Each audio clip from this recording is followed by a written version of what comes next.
Hey guys, welcome back to our cooking channel. எல்லாரும் கீரையை கடைஞ்சு சாப்பிட்ருப்பீங்க, கரெக்டா? ஆனா எல்லாரும் அந்த அந்த கீரை தண்டை என்ன செய்வோம், கீழே போட்டுருவோம். ஆனா அந்த கீரை தண்டை கீழே போடாம இன்னைக்கு எங்க அத்தை ஒரு சூப்பரான டிஷ் செய்ய போறாங்க. இந்த தண்டுல தாங்க எல்லா சத்தும் இருக்கு. அந்த கீரையை அரைச்சி வைக்கிற மாதிரி இந்த கீரையோட தண்டுலையும் ஒரு சூப்பரான கடையல் செய்ய போறாங்க இன்னைக்கு. இன்னைக்கு நாங்க எடுத்திருக்க கீரை சிறுகீரையோட தண்டை எடுத்திருக்கோம். இந்த தண்டுல தாங்க எல்லா சத்தும் இருக்கு. எல்லா விதமான nutrients, protein, iron, fibre, calcium எல்லாமே இருக்கு. இதை வாங்க எப்படி செய்யறதுன்னு பார்ப்போம். இப்போ ஒரு குக்கர்ல அந்த வாஷ் பண்ணி வச்ச இந்த தண்டை உள்ள தட்டிக்கலாம். 2 டேபிள் ஸ்பூன் பாசிப்பருப்பு போட்டுக்கோங்க. 1 டேபிள் ஸ்பூன் துவரம்பருப்பு போட்டுக்கோங்க. 1 டேபிள் ஸ்பூன் கடலைப்பருப்பு போட்டுக்கோங்க. 1 டீஸ்பூன் சீரகம் போட்டுக்கோங்க. 1 டீஸ்பூன் பெப்பர் தூள் போட்டுக்கோங்க. 1 டீஸ்பூன் மல்லித்தூள் சேர்த்துக்கோங்க.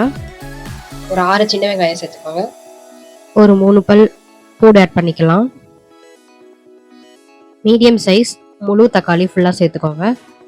கொஞ்சம் தேவையான அளவு உப்பு சேர்த்துக்கலாம். இப்போ ஸ்டவ் ஆன் பண்ணிக்கோங்க. இப்போ இந்த குக்கரை மூடி போட்டு மீடியம் ஃப்ளேமில் 3 விசில் வச்சு எடுத்துக்கலாம்.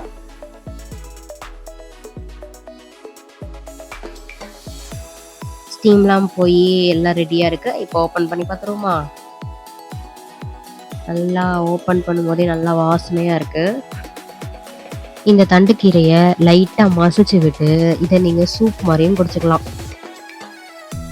இந்த மாதிரி சூப் குடிக்கிறதுனால ஹெல்த்துக்கு அவ்வளோ நியூட்ரியன்ஸ் போதுங்க. இந்த தண்டில் தாங்க எல்லா சத்தும் இருக்கும். இதை கண்டிப்பாக வீட்டில் எல்லோரும் ட்ரை பண்ணி பார்க்க வேண்டிய ஒரு டிஷ்ஷு. மிச்சம் இருக்க இந்த தண்டுக்கீரையை நல்லா அரைச்சி நீங்கள் சாதத்தில் ஊற்றியும் சாப்பிட்டுக்கலாம். நல்லா டேஸ்ட்டாக சூப்பராக இருக்கும். நீங்கள் கீரை எப்படி சாப்பிட்றீங்களோ அதே டேஸ்ட்டில் இருக்கும். பாருங்கள், லைட்டாக கடைஞ்சி எடுத்துகிட்டு வந்துட்டோம்.